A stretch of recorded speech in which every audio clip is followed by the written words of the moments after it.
Good morning, small group of Dharma friends. It's nice to be here. It's the first day of March, so we had a little bit of snow in the air, and we have a little bit of snow left over from the last big snow, but it was warm yesterday. And so we have this little Dharma talk. The origins of this Dharma talk go back a couple of months. Anyway, so around Thanksgiving, I decided during one of our Zazen periods that it was a good opportunity to practice the Brahma Vihara of gratitude or appreciation, and to use the Zazen period for cultivating gratitude, cultivating thanksgiving. And I started by just calling to mind people and things I was grateful for. Some of the ones that came to mind fastest were my immediate ancestors, my parents' parents, and one of my great-great-grandparents is by far the most storied individual in our extended ancestry. So I was thinking of him too, Hans Schrader.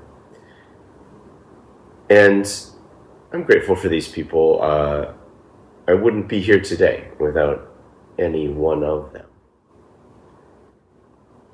And so practicing gratitude like this,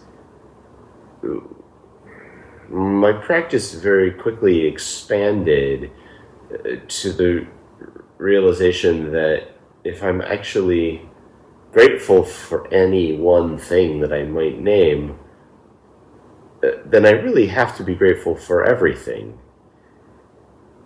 Because, all of it is connected. Everything depends on everything else.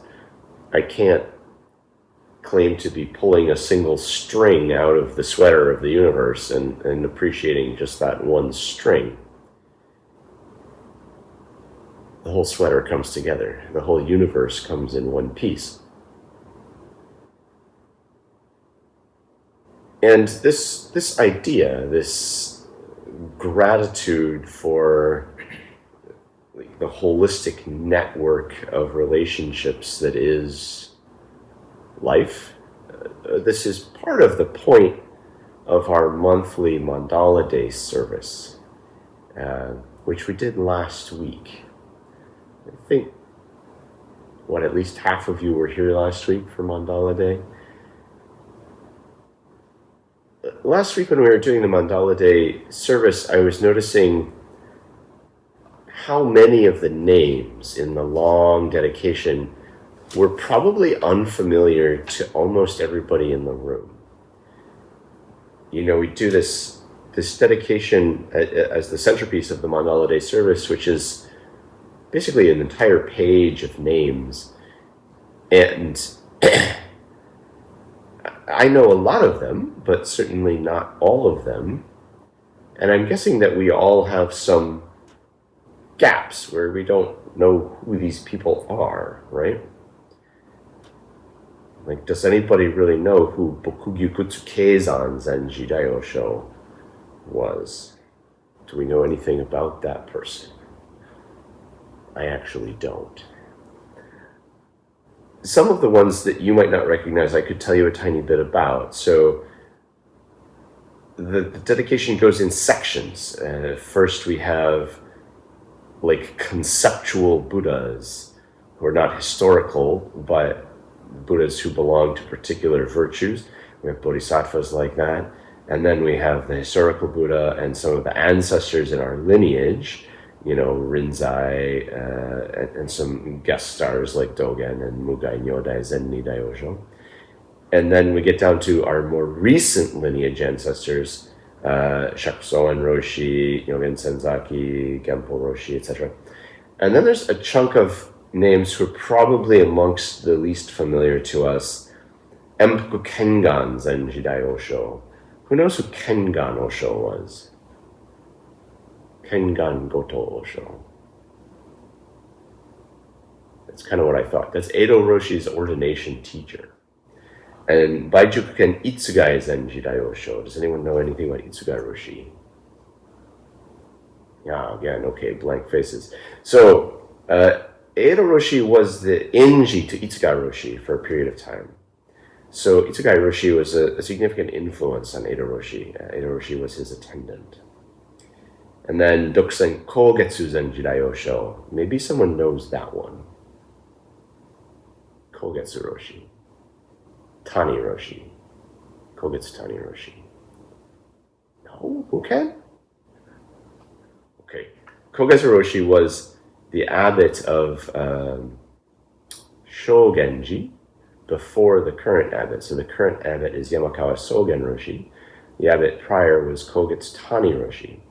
Tani Roshi and Edo Roshi were very close friends, which is why several DBZ ordained people went to Shogenji to train, because that relationship allowed that to happen. So some folks that I met in my earlier training days at the monastery had practiced at Shogenji based on that relationship. And the list goes on and on. We don't need to talk about everybody, and even if I wanted to, I can't. There's another section at the end, near the end, which is these folks: Donge Zedo Zenji, Myoshin Shikataise Zenji, Ippo Keido Zenji, Kogen Jakushin Zenji, Kobutsu Shindo Zenji, Jisho Enro Zenni, Saigyo Yuho Zenji. Who knows what that section is? Who are those folks generally? Ordained members of the Sangha who passed. Yes, good. So we've got at least that much. Donge Zedo Zenji is the fellow who built Oan Cabin. Ippo was another DBZ ordained person who passed away. Kogen Jakushin Zenji, same, a DBZ monk who passed away. And then there's a section right at the end where we get to lay people. So we have the two founding donors of DBZ and Shoboji, the Carlsons.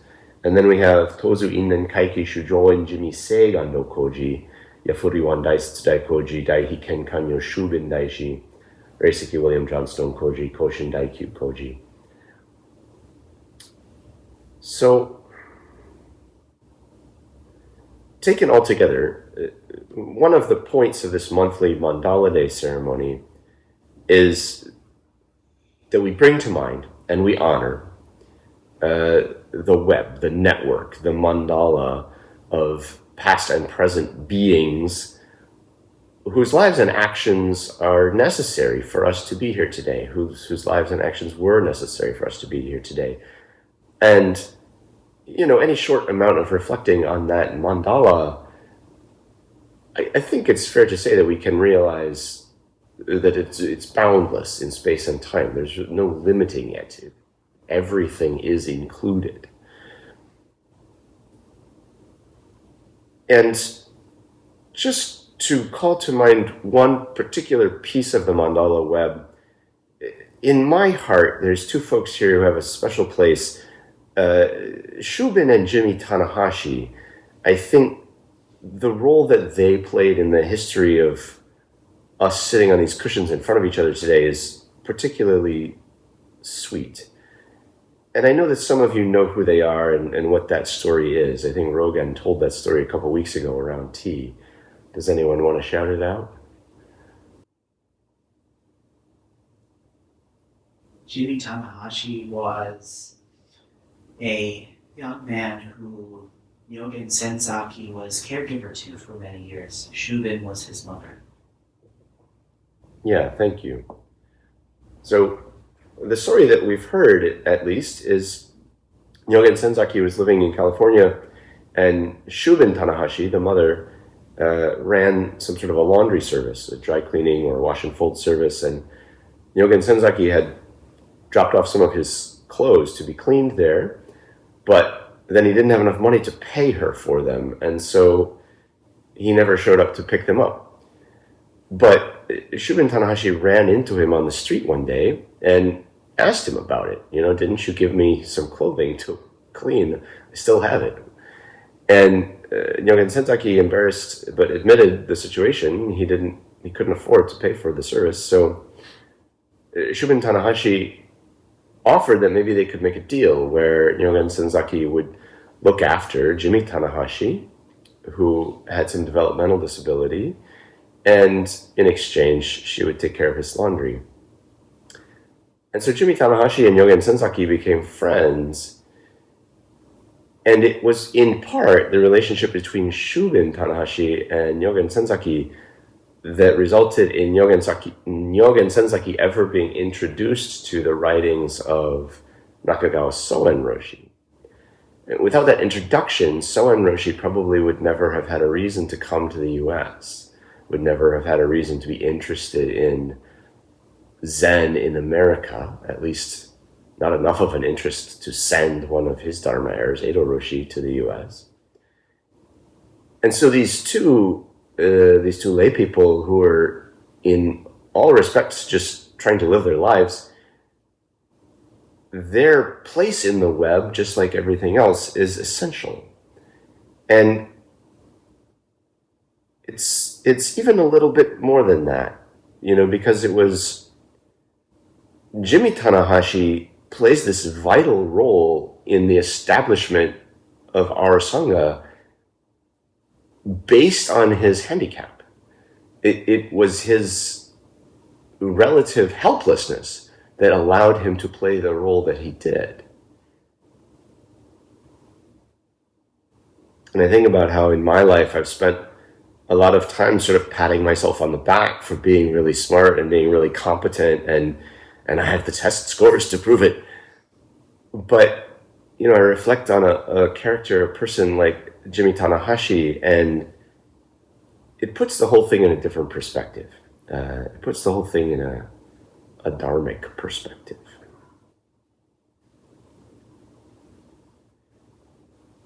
This year, I think is DBZ's 50th anniversary. 50 years of Zen practice on that particular mountain. And this is part of what has prompted me to be reflecting on the mandala. So certainly I have a lot of gratefulness that DBZ exists. I'm immensely grateful to the folks who made enormous effort and contribution to bringing that place into existence and to transmitting Daibosatsu Zendo into the present day. And in this context, I've been reflecting particularly on all the contributions of all the people that you've never heard of, all the nameless so-called ordinary practitioners who have practiced at DBZ over the last 50 years, people that you don't know who they are, and you probably never will, but innumerable lay people who've lived there and trained there and sweated and shivered and complained and cried, and without whom the monastery would not be what it is today. It would not have come to us into the year 2026 in the condition that we receive it. So I'm grateful for all those folks also who don't, generally speaking, get any credit, who don't make it into these dedications that we chant.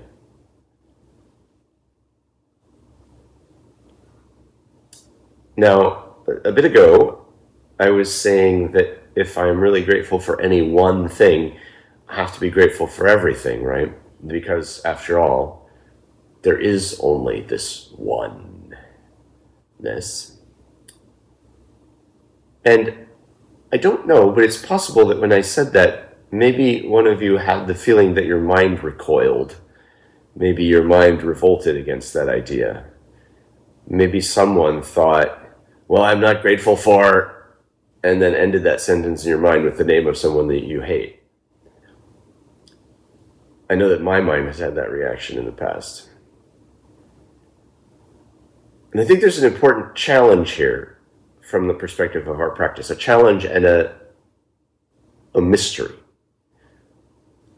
Can we be grateful to someone who caused harm? Can I be grateful to someone who injured me or abused me or hurt me? And I feel like the most obvious manifestation of this question is the case of an abusive parent. can a child be grateful to a parent who hurt them so deeply, but also the child would not be here without the parent? The parent is also partly responsible for every good and enjoyable experience in the child's life. You have this, let's say, irreconcilable mixture. And in our Sangha particularly, I think we have a similar collective experience with our founding abbot, Edo Roshi.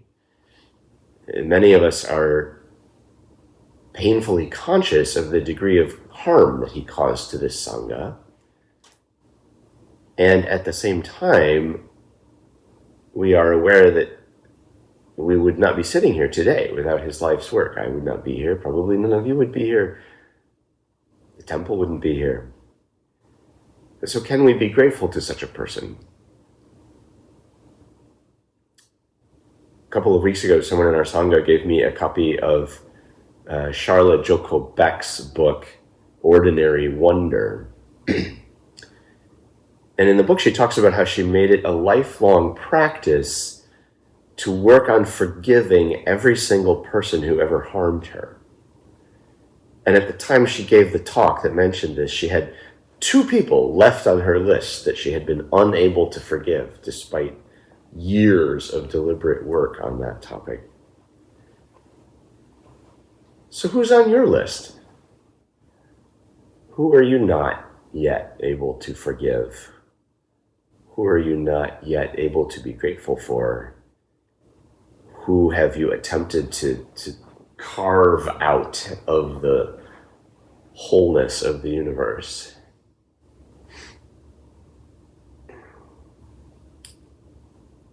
And when forgiveness is pursued as a spiritual practice like this, it has very little to do with the nominal recipient of the forgiveness. It has everything to do with the quality of the heart of the would-be forgiver. And I think this is the real heartfelt practice of attempting to manifest, I vow to save all beings, inside yourself. This question of, can we forgive someone? Can we be grateful for someone who has caused great harm? I don't think I'm being too cute to call this a Genjo koan, a real life koan. Can we be grateful for someone who caused great harm? Can we forgive such a person? Can we accept such a person? It's a hard question to answer. But in Zen,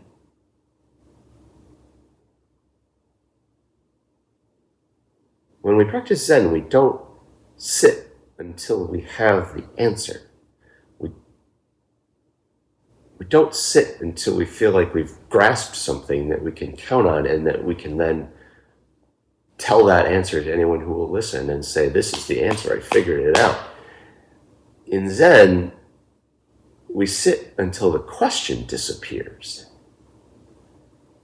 We sit until the doubt dissipates and clarity arises. It's very easy for the mind to churn with thoughts. It's very easy for the mind to have concerns and ideas of right and wrong and views. And very easy for a fundamental clarity to be obscured by this limitless generation of a cloud of thoughts and reactions and feelings. But part of our challenge as Zen people is to avoid latching on to any of those ideas and defending it and saying this is what's right and everyone else has to agree with that. Instead, we have the opportunity to keep sitting and sitting and sitting until you get to a point where you can say, well, what else is there to answer? What am I trying to answer, really? Don't I actually know exactly what to do? Are there any doubts right here, right now?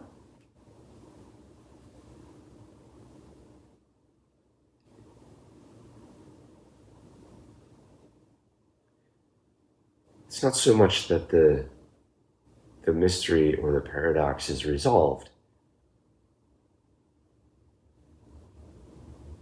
It just goes away.